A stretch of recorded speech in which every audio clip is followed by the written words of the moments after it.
So you want to grow your coaching business. Congratulations. I think that coaching is one of the coolest professions in the world, and it provides so many opportunities, especially right now, for growth. In this video, I'm going to share a whole bunch of different ways that you can use to grow your coaching practice. Once you've got a compelling program promise and outcome in mind, now's the time to figure out what's that worth to the client. Let me give you a quick example. I had a hypnotist client at one point, and she, like almost every hypnotist in the world, would charge by a packet of sessions. So anytime a client would come see her, basically what she was trying to sell was about a 6-session package. So no matter what a client wanted to do, let's say they wanted to quit smoking or get over an ex-boyfriend or start eating less at night, all of the things that people wanted to accomplish, she would offer them the same package, a 6-session hypnosis package. And she would charge about $150 per session. And she'd give people a little bit of a discount if they bought all 6 sessions together. So if you do the math, then you know that that comes out to about $900. In my program, we started to discover what she really cared about the most, what really aligned with her personality, with her values, and with her purpose on this planet. And what came through is that the work that she found the most fulfilling was working with people who had experienced some sort of very devastating loss. For example, a woman who may have lost a child, or a man who may have lost his wife. So these are very, very difficult and devastating losses. And she loved to work with these people to help them through hypnosis to find joy again in their lives. So what we decided to do in order to follow this format that I'm sharing with you here today is we created a special package. And instead of her just selling 6 sessions and, hey, you'll probably get your result by the end of these sessions, we created something new called the Grief and Loss Coping Package. So this package was designed specifically for people who had experienced this kind of devastating loss. And she priced the package at $1,200 instead of $900. But it was $1,200 for a guaranteed outcome with no number of sessions specified. She basically said it'll usually take between 3 and 4 sessions, because that's what it would usually take for this kind of work, and that she would keep working with somebody until it was complete, until they got to the place where they felt like they had really moved through that grief and loss and stepped back into joy. And what I love about this package, she sold 2 right away. As soon as she was done with the retreat, she left the retreat. Within a couple of days, she'd sold 2. Why? Because she promoted it into the world as this very specialized thing. And right away, there were people who said, oh, I know somebody who needs this. And when she was on the phone with them, she no longer had to say, well, I do my 6 sessions and I work with you and we usually get the outcome in that amount of time. Instead, she was able to say, I have this special package that's designed just for people like you. And I'll work with you until we get the outcome that you desire. And the beauty of that is it actually took down her workload because she no longer had to deliver 6 sessions to get this one outcome. She could now deliver it in 3 or 4 sessions, which was the norm. So my recommendation is to use this process in order to create a package that's built around an outcome and then price for that outcome and give your clients some sort of guarantee. This is what's going to encourage you to become better at delivering outcomes, and it's going to raise your profitability. There are a whole lot of problems that I see people run into when they are looking to grow their coaching business. The first is that a lot of coaches aren't business people, and growing any business requires some fundamental business skills. The second problem is that a lot of coaches both avoid and resist sales, but selling is one of the most fundamental skills that you need to develop to grow your coaching practice. The third is the old adage, those who can't do, teach, except it would be those who can't do, coach. And so the problem that I see there is a lot of times incongruency. People looking to lead others in areas that they haven't fully mastered themselves. Another problem is very rampant in this industry, which is coaches that don't have a coach. How can you sell coaching packages and services? How can you stand there and tell someone that they need to invest in themselves in this way if you're not doing it? So incongruency is another big problem that I see. Another issue with growing a coaching business is that so many coaches operate one-on-one, meaning they're selling time for money and they're limited by how much time they have available to coach. And finally, the problem that I faced that was such a big issue for me was the lack of monthly recurring revenues. I see coaches selling packages of 6 sessions or 12 sessions or 2 months or 3 months or month to month. And the problem with that is that keeps you perpetually in marketing and sales mode rather than in delivery mode. The solution is to start with alignment. When I'm talking about alignment, what I mean is that you're building something that aligns with your true nature. Rather than trying to create a strategy that's based on the market needs or the market opportunities or what other people think you should do or what your ideal clients might buy. Instead, I want you to look inward and make sure that what you're creating is aligned with your gifts, your strengths, your talents, your values, and your higher purpose. Let me give you a quick example of a client of mine named Patty. So when Patty came in to start working with me, she had this idea that she wanted to build a coaching business. And she was coming from a perspective that most new people start with, which is, how do I make money? How do I sell packages? How do I turn this into a viable business? But what I did with Patty, like I do with every client, is as I said, hold on there, back it up. First, we need to understand who you really are, what you're best at, so we can monetize your magic and create something that's sustainable for the long haul. So what we do every single time is we do this personality assessment. We include a couple different personality tests. So Patty had a vision that she came with originally, which was that she wanted to do an online program and an online course. She wanted to create a platform and a 6-module course and do all these things on the internet. But when we started working with her, as we do with every client, we did her personality testing. And what I discovered is that she's a supporter profile. Now, a supporter profile, you don't have to understand everything about it, but in a nutshell, a supporter is happiest when they're working with people one-on-one. Now, the problem is that Patty's business model that she wanted to create was all online. And at the moment, she was still employed in her job, didn't really have the cash flow to hire somebody else to build out an entire coaching platform online for her. So she had to figure out a way to use her gifts and her strengths first to generate the kind of cash flow and get to a position where she could invest in this other thing. So what we did was we started Patty off with a business that was way more aligned to her gifts and strengths, a one-on-one and group coaching practice. Patty started doing retreats, and she started having massive success. In fact, her very first retreat, she enrolled 4 people at $800 a piece for $3,200 up front, and then all 4 of them enrolled in her group program on the back end, which was $8,000 a piece. So if you add $3,200 that she made on the front end plus the $32,000 that she made on the back end, Patty generated $35,200, I believe, from the very first event that she did in the most energy-rich and joyful way. And now Patty is 2-3 years in. Now she has the resources to hire somebody, and she's building an assessment funnel or a quiz funnel and a webinar and all this online good stuff because she knows that she's got cash flow coming in from the original business model on the back end. The second really important thing in order to be able to grow your coaching business is to have congruency.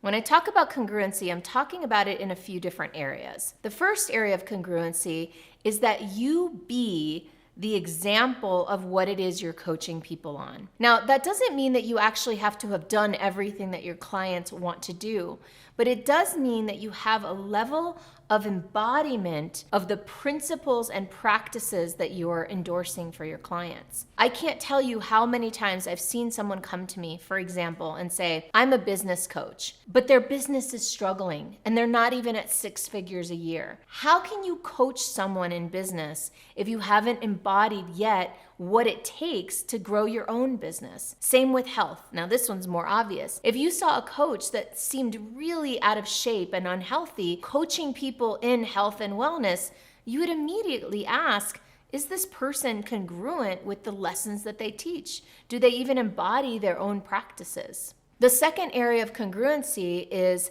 that you have a coach yourself, at least one coach. I like to joke, but it's not really a joke, that I have a coach in every single area of my life where I want to grow. And so if you are trying to enroll people into coaching with you, ask yourself, are you being coached? Are you being coached in every area of your life where you want growth and expansion? And if not, then I would start there. When you invest in yourself, you can much more easily stand in the claim that someone should invest in you.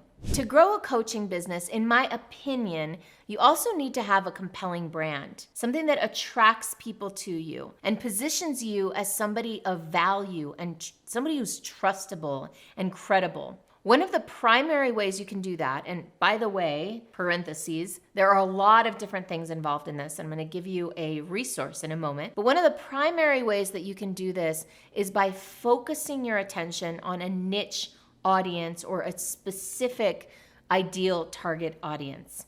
Now, if you want to learn more about branding yourself in a niche, then I have got good news for you because I have an entire playlist on this topic that you can check out by clicking above or clicking on the link below.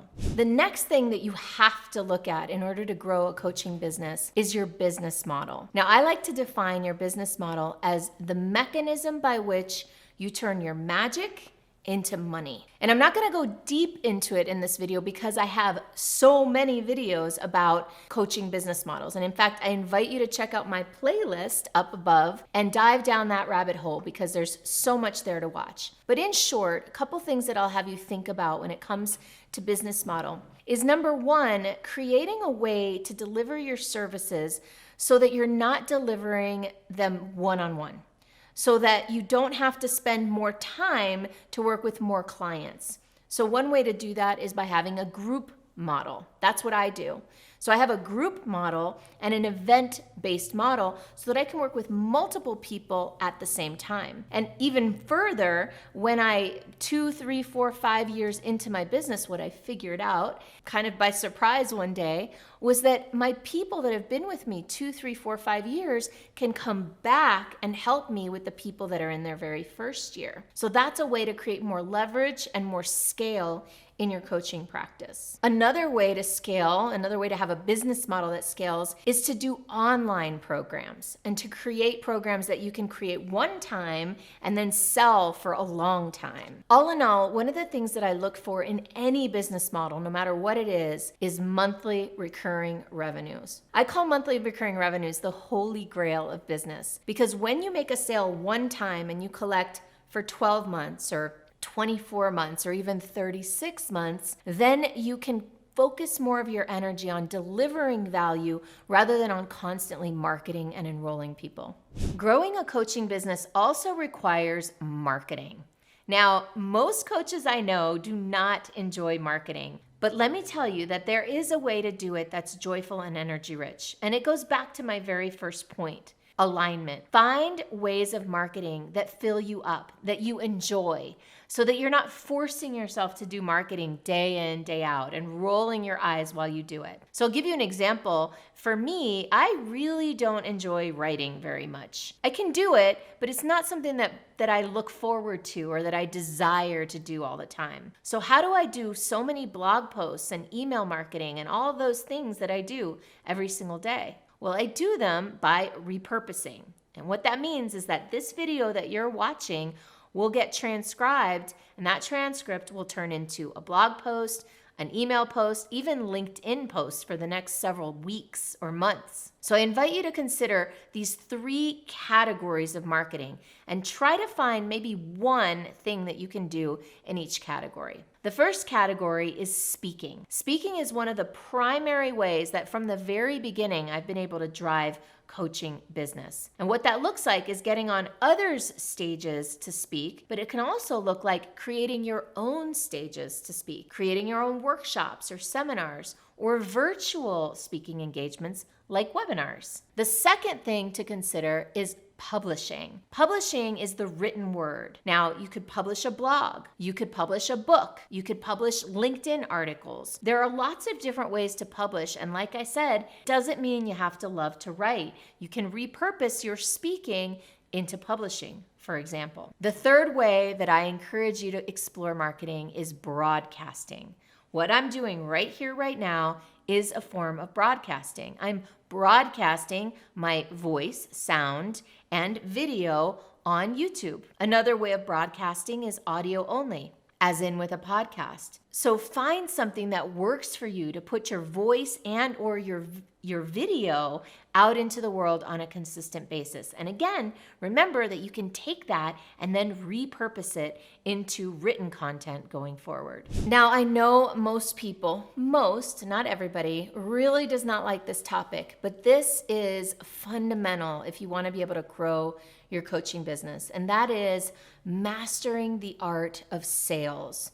Mastering the art of enrollment into your programs. Now, specifically, when I'm talking about enrollment and sales, I have a pretty unique perspective on it. Now, I came from a background where I was taught in real estate, I did art sales, I did magazine sales, magazine advertising sales. In every single one of those industries, the common thread was you must always be selling. And if you're in front of a client or a prospect, your job is to close that deal. And if you don't close it then your job is to follow up until you do close it. So that's how I approached sales when I first became an entrepreneur. But that doesn't really lend itself to relationships of trust in coaching specifically. It might work fine for real estate or advertising, but when it comes to coaching, you're building a relationship of trust. And if you enroll anybody and everybody just because you can, you're going to end up working with clients that you do not fit with and that don't fit with you. And that is one of the worst